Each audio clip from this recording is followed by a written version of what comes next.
The second he was in front of me, he pulled me into him, and his hands were just on me and didn't come off. Then the hands started moving, and they were on the side of my breasts, on my hips, back down to my butt, back up, sort of. Then they were just on me the whole time, and I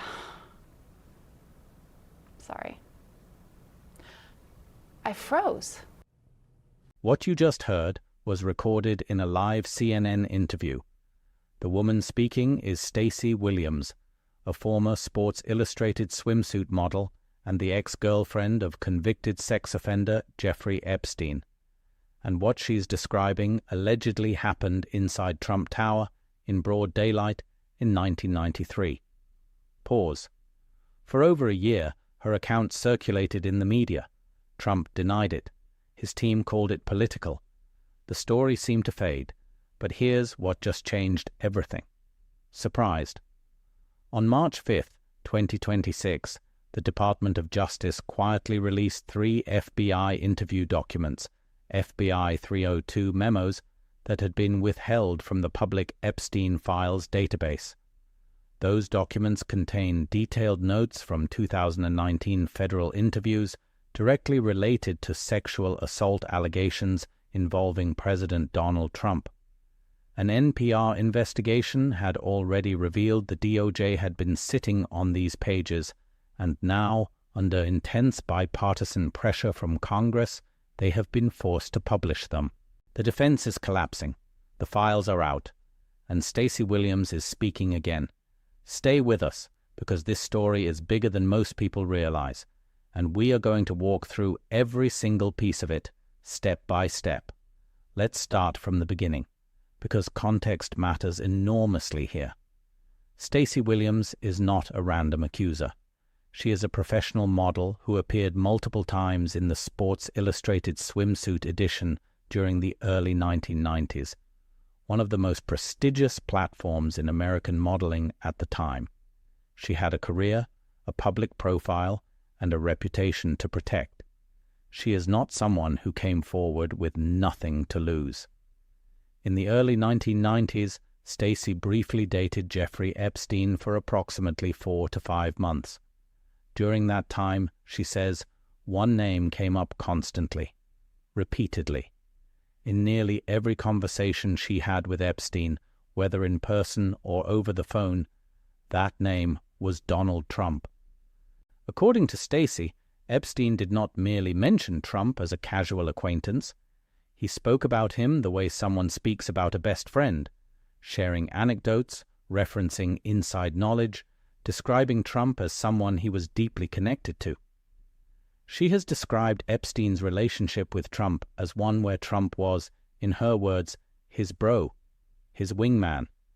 She also recalls hearing about Ghislaine Maxwell, Epstein's associate who would later be convicted of sex trafficking during this same period. Stacey says she actually met Maxwell at Epstein's New York home, where Maxwell would come wafting in and out of the house on a frequent basis. This is important context. The people in Epstein's world were not strangers to each other. They formed a tightly knit social orbit. And then there is the connection that brought Stacey and Epstein back together in the first place.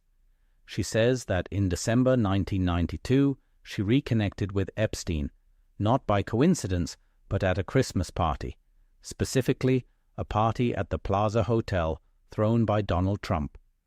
That event, she says, is what relaunched their brief relationship and set everything that followed into motion. Now we come to the moment Stacey Williams has described as the incident that has stayed with her for over 3 decades. It was 1993. Stacey was still dating Epstein. One afternoon, the two were walking down Fifth Avenue in Manhattan. Just a casual day, she recalls, when Epstein suggested they stop in to see Trump at his office in Trump Tower. He mentioned, somewhat jokingly, that Trump had been asking about her, that Trump thought she was attractive, that Trump wanted to talk to her. According to Stacey, she didn't think much of it. They went up. What happened next, she says, she did not expect. Within just a couple of minutes of arriving, Trump came out of his office, and according to Stacey, his hands immediately went to her, on her breasts, on her hips, on her back, on her buttocks, moving up and down while he and Epstein continued having a completely normal conversation in front of her, laughing, making small talk, discussing her modeling career as though nothing inappropriate was happening. She says the two men were smiling, grinning, looking at each other as Trump's hands moved across her body. She froze. That word, froze, is critical. Stacey has explained this reaction in detail. She was known in the modeling industry, she says, for being assertive. She was someone who called out photographers who exposed themselves, someone who confronted street harassment. She was not meek. And yet, in that moment, inside that office, with an assistant walking back and forth in the background, with the brazenness of what was happening in plain sight, she says she went into shock. She says she believes this was intentional, that Epstein knew exactly what Trump would do, that she may have been, in her own words, delivered to Trump as some kind of twisted challenge, and that she failed the test by freezing instead of reacting. She describes the entire episode as what she now believes was a weird, twisted game between the two men. When they left and got back on the street, something else happened. Epstein, she says, was visibly enraged. He wouldn't look at her. His entire energy had shifted. Then he turned to her on Fifth Avenue and started yelling, "Why did you let him do that?" That reaction, Stacey now believes, confirms something deeply disturbing. Epstein saw what Trump did. He watched it happen. And his anger afterward was not about protecting her. It was about something else entirely. This account has been confirmed in structure by 3 friends of Stacy Williams, who told CNN they heard this story from her over the course of several decades, long before it became politically relevant. Here is what separates Stacy Williams' account from a simple he said, she said situation. There are 2 extraordinary pieces of supporting context that are rarely given enough attention. The polygraph. Before Stacy Williams went public with her allegations, before she agreed to any media interviews, she underwent a polygraph examination, not administered by just anyone. She says she was tested by one of the most renowned polygraph examiners in the world. She passed. She has referenced this publicly and on live television, stating it as a foundational data point in her credibility. Now, polygraphs are not admissible in court, and they are not perfect. But the decision to voluntarily submit to one before speaking publicly says something significant about someone's confidence in their own account. The Michael Wolff recordings. This is the part that most major media outlets have failed to fully explain. Michael Wolff is one of America's most controversial and prolific political journalists. He is best known for his books on the Trump White House, Fire and Fury, Siege, and Landslide. But what is less widely known is that Wolff conducted extensive interviews with Jeffrey Epstein, reportedly over 100 hours of recorded conversations, back in August 2017, 2 years before Epstein's arrest and death. These recordings were for research. Wolff was using Epstein as a source about Trump. According to Stacy Williams, in those recordings, Epstein himself spoke at length about Trump. She has stated publicly that Epstein confirmed to Wolff, in his own words, what happened between the 2 men and what was done to her long before she ever came forward. In essence, according to Stacey, Epstein effectively corroborated her account during those private interviews. A congressional hearing in February 2025 even featured the release of a document referencing those recordings, titled, "Listen to the Jeffrey Epstein tapes, I was Donald Trump's closest friend," submitted to the House Judiciary Committee. The New York Times reported in November 2025 that Wolff had an extraordinarily complex relationship with Epstein, conducting those hundreds of hours of interviews while Epstein was apparently using those conversations to cultivate media relationships. Now here is the news that is breaking right now, and why this story is back in the spotlight with more force than ever before. For months, something felt wrong about the Epstein files release. Trump had signed the Epstein Files Transparency Act in November 2025, a move that was supposed to demonstrate that his administration had nothing to hide. The Department of Justice began releasing millions of pages. More than 3.5 million documents entered the public database, but reporters noticed something missing. NPR conducted an investigation and published findings in late February 2026, revealing that the DOJ's public Epstein file database was missing dozens of pages, specifically pages related to sexual abuse accusations against Donald Trump. The documents existed. The FBI had conducted interviews in 2019. But somehow, when the DOJ uploaded the Epstein files, those particular documents weren't there. Senator Sheldon Whitehouse publicly demanded answers. Democrats and Republicans on the Oversight Committee both signaled investigation. Attorney General Pam Bondi faced a hostile congressional hearing. And then, just days ago, on March 5, 2026, the Justice Department quietly released the 3 missing FBI 302 interview documents. The DOJ's official explanation: the files had been incorrectly coded as duplicative and had been unintentionally left out of the initial release.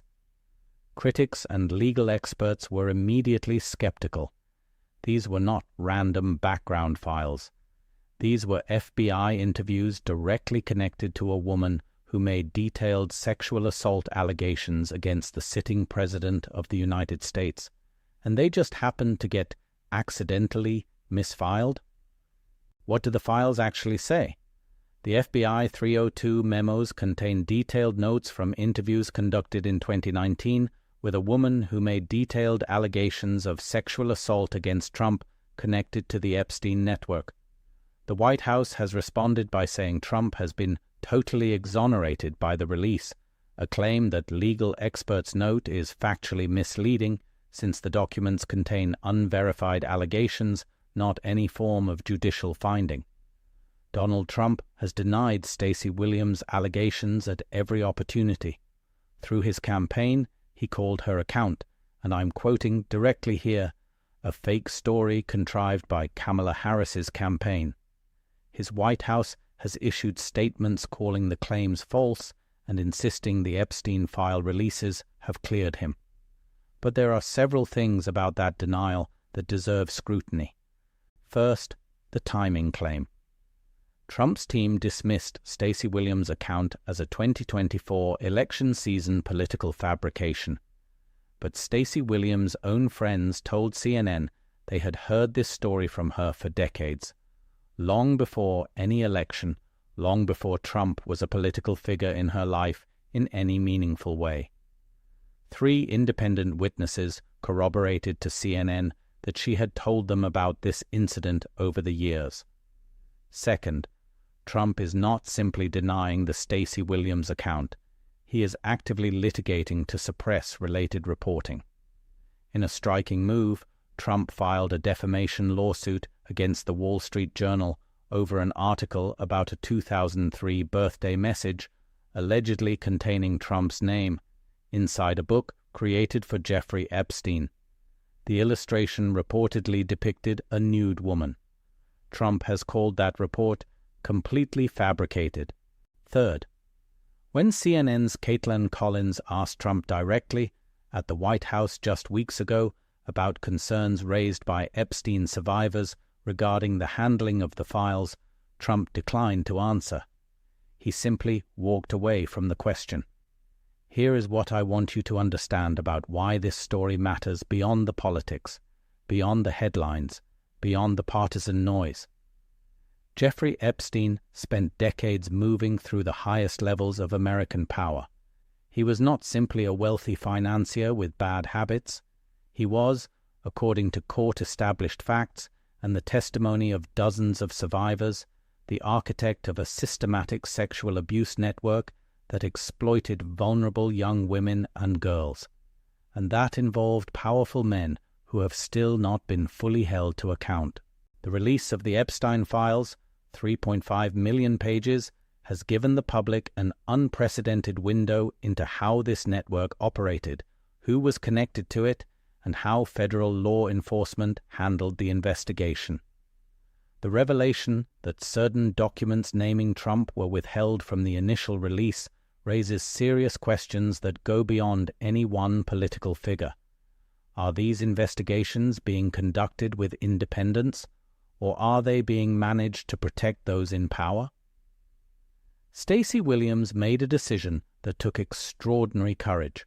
She came forward with an allegation from 1993, more than 30 years ago. She submitted to a polygraph. She went on national television. She is speaking out again now, even as the political environment surrounding these disclosures grows increasingly heated and complicated. She has said publicly that she believes the American people deserve the full truth, not a redacted, curated version, not a version that disappears when the news cycle moves on. And this week, she said something powerful. Speaking about Trump's silence on Epstein survivors, she called his approach condescending to the American people and cruel and damaging to the Epstein survivors. The Department of Justice released those files. The FBI memos are now public. The stories that powerful people hoped would stay buried are finding their way to the surface, one document at a time. What happens next depends on you, on whether the public keeps paying attention, keeps asking questions, and keeps demanding the full picture from the people and institutions that are supposed to serve them. If this video gave you something to think about, if it told you something you didn't know, hit that subscribe button right now. Like this video so YouTube shows it to more people. Share it with someone who deserves to know what's in these files. Drop a comment below. Do you believe the DOJ's explanation that these files were accidentally left out? Or do you think something else was going on? This is a story that is still unfolding. We will keep covering it, and we will always follow the documents. I'll see you in the next one.